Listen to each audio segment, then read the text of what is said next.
নমস্কার বন্ধুরা, আজ আমি আমার বাড়ির মন্দিরে আমার গোপাল সোনাকে দেখাবো আপনাদের। এখন সকাল 10টা বাজে, মন্দির পরিষ্কার করে পুজো দিতে চলে এলাম। আমার বাড়ির মন্দিরটা ছাদের উপরে।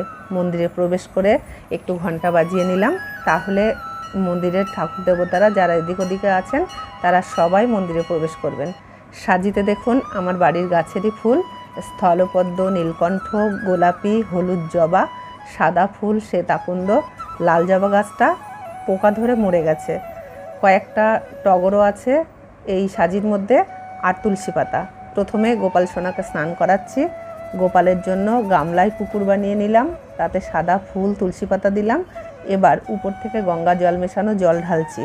পাশে গোপু সোনার সাজ রাখা আছে। এবার গোপালকে মুছিয়ে সাজ পরাবো। আমার গোপাল সোনার থাকে সব সময় ঝোলাতে, ওকে একটু দোল দেব। এটা